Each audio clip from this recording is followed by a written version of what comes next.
You ever look at the 50-30-20 budget and realize that between your rent and your groceries, you're already at 70% without even thinking about your wants? This can make you feel like you're failing at budgeting.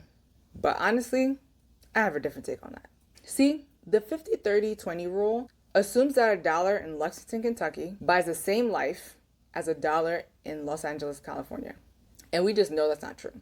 If you've ever felt like this gold standard of budgeting is more a recipe for frustration rather than a roadmap to wealth, I think you're right. And here's what's at stake. If you don't adjust this rule to fit your actual life, you're gonna stay in this cycle of budgeting shame where you think you're just bad with money, when really the plan never worked for you anyway. And when we feel like we're failing, we're inclined to just stop altogether, which is the last thing I want for you. In this video, we're gonna actually break down the 50-30-20 rule, why this rule, even with good intentions, can set you up to fail, and 3 specific ways to pivot your percentages so that you could keep making progress without feeling like a failure. So, before we look at the actual math, I want you to imagine something. You're at the store, you find this beautiful high-end wooden photo frame. It's exactly the style you like. You buy it, you bring it home, you hang it right up on your living room wall. But you never actually put a photo of you or your family in it. Instead, you just leave that stock photo in the frame. Now, while the frame looks professional, gorgeous, it has nothing to do with your actual life. It's a placeholder, a generic version of what a happy home is supposed to look like, but it's not your home. The 50-30-20 rule is like that stock photo. It's a professional looking placeholder for a standard financial life, which our life may not fit in. And then what does that make us? A failure? Something's wrong with us? The reality is that you wouldn't keep a stranger's picture on your wall forever, right? You'd swap it out for a picture of your kids, or your dog, or that trip you took last summer. And budgeting is the same way. The 50-30-20 rule is a great frame.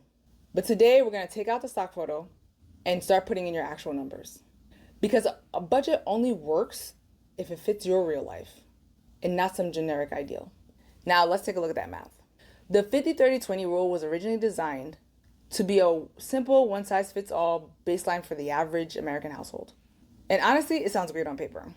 You take your take-home pay, the amount that actually hits your bank account, and you divide it into 3 distinct buckets. You have 50% for your needs. These are must-haves, like your housing, your utilities, your groceries, your insurance, and minimum payments on any debts that you owe. Basically, if you didn't pay for the things in this category, your life would look very different very quickly. Second category is the 30% your wants. This is your lifestyle bucket. This is where dining out, hobbies, your Netflix subscription, those Target ones that weren't on the list, that's where those things go to live.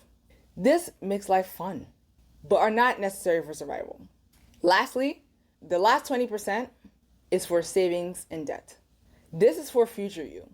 This goes toward your emergency fund, extra payments on your credit card or student loans, and investing for your retirement. And listen, there's a reason why this rule is so popular. It's easy to remember. But the problem is it's a national average. And very few of us live an average life. So when you try to force your life to fit into these exact percentages and it doesn't fit, you start to feel like you're doing something wrong. But usually it's just because these percentages are not accounting for your reality. So if that's the formula, why does it feel so impossible to stick to it? Because it wasn't built for you, the individual. Think about it. If you live in a mid-sized city in the Midwest, your rent and mortgage might take up only 25% of your take-home pay. In that scenario, hitting that 50% needs target might be pretty doable. But if you're a professional woman living in like San Diego or New York, your housing alone might be closer to 40 to 45% of your check. By the time you add in groceries, which have gotten more expensive for everyone, and your car insurance, you're already sitting at 65 to 70% just to cover the basics. And that's where the budgeting shame starts to kick in. You look at your spreadsheet and you see that your needs are over 50% and you think, I'm doing this wrong. I'm horrible with money.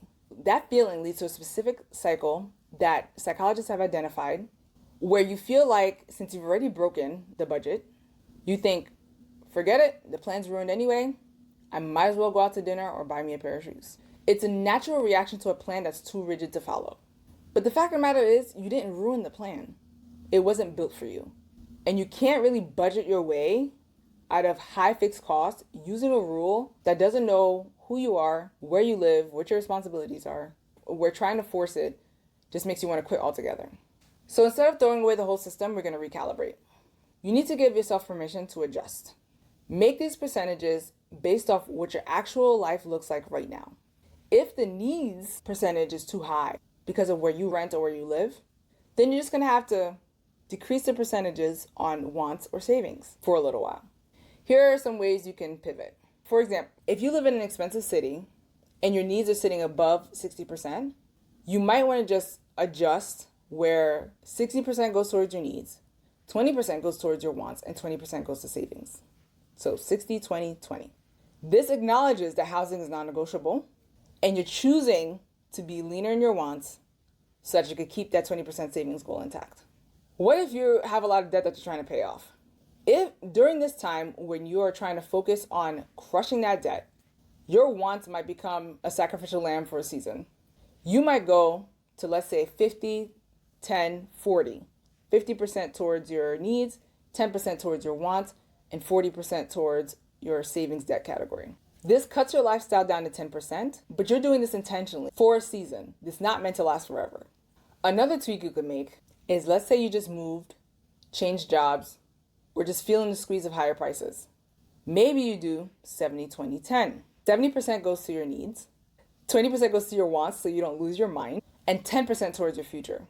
It's so much better to save 10% consistently than to aim for 20%, fail, and save 0. So this is why I create custom paycheck plans for my clients. So that instead of following a rule from a textbook, you're looking at your actual income and your actual expenses to create a plan that you can execute consistently and with ease. The key to a good budget is that you're being honest with your numbers, and that will allow you to breathe again because you actually know where every dollar is going. Now, understanding these percentages is a huge first step, but true success happens when you stop guessing and start following a roadmap designed specifically for your goals. Whether that's crushing the car loan, seeing that credit card balance hit 0, or building a down payment for a house that actually feels like a home, you need a plan that's built for your life, not an average. So if you're ready to stop hating your budget and you want to see exactly what your specific numbers should look like, I want to invite you to schedule a free financial roadmap call with me. We're going to talk about what your actual goals are, what's keeping you from accomplishing those goals, and the next right step for you to make progress with your very next paycheck. You can click right here or the link in the description to book your call. Let's take the stock photo out of the frame and stick your real life in it. Can't wait to chat with you.